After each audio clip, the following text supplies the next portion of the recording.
اس کے ناک سے ہی باہر کھینچ لیتے تھے، جس کے بعد اس کے جسم سے سارے آرگنز، لنگز، جگر، گردے سب نکال لیے جاتے تھے،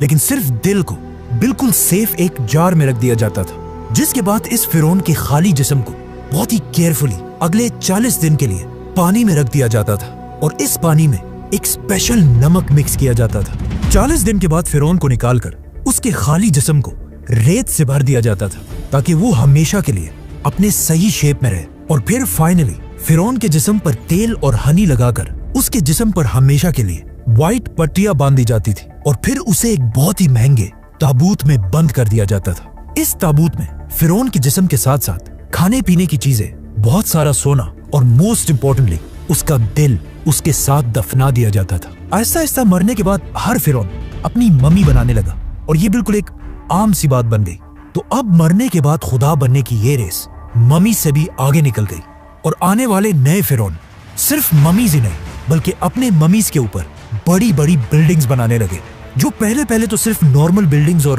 ٹیمپلز تھے، لیکن آہستہ آہستہ یہ بلڈنگز بڑی ہوتی گئی، اور اس طرح دنیا میں پہلی بار پیرامڈز کا کانسیپٹ آیا۔ تو اب جو بھی فرعون مرتا تھا وہ اپنی ممیز پر ایک سے بڑھ کر ایک بڑے بڑے پیرامڈز بنانے لگے، اور ہر فرعون یہ چاہتا تھا کہ اس کا پیرامڈ پچھلے فرعون سے بھی بڑا پیرامڈ ہو، اور آہستہ آہستہ یہ پیرامڈز اتنے بڑے ہو گئے کہ آخر ایک فرعون خوفو نے آج سے 4500 سال پہلے دنیا کا سب سے بڑا پیرامڈ بنایا، The Great Pyramid of Giza۔ جب یہ پیرامڈ بنایا گیا، یہ اس زمانے میں دنیا کی سب سے بڑی بلڈنگ تھی، اور اگلے 3500 سال تک دنیا کی سب سے بڑی بلڈنگ کا ٹائٹل اسی پیرامڈ کے پاس تھا۔ لیکن 3500 سال بعد آخر اس پیرامڈ کا ریکارڈ لندن کے اس چرچ نے توڑ دیا، لیکن یہ چرچ بھی زیادہ عرصہ اپنی جگہ پر کھڑا نہیں رہ سکا، اور اس کے گرتے ہی پیرامڈ دوبارہ دنیا کی سب سے بڑی بلڈنگ بنی۔ لیکن آنے والے وقتوں میں آئیفل ٹاور اور باقی بلڈنگز نے پیرامڈز کا یہ ریکارڈ توڑ دیا۔ آج دنیا کی سب سے بڑی بلڈنگ برج الخلیفہ ہے، we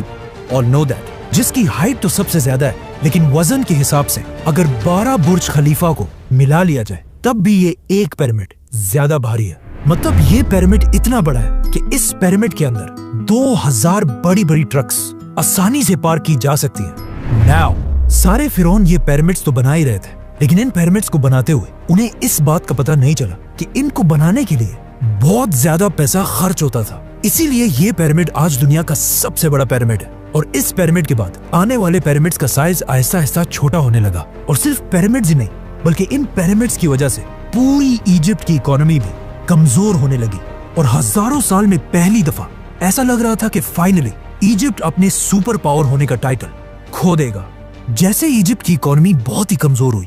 یہ ایگزیکٹلی وہی ٹائم تھا جب مصر کے بازار میں ایک چھوٹا سا بچہ غلام بنا کر بیچا جا رہا تھا، لیکن یہ بچہ باقی سارے بچوں سے بالکل ڈیفرنٹ تھا۔ مطلب اس جیسا خوبصورت وہاں کوئی بھی نہیں تھا، جس کی وجہ سے اس بچے کو مصر کے ایک بہت ہی پاورفل منسٹر نے اڈاپٹ کر لیا، اور پھر آگے جا کر یہی غلام بچہ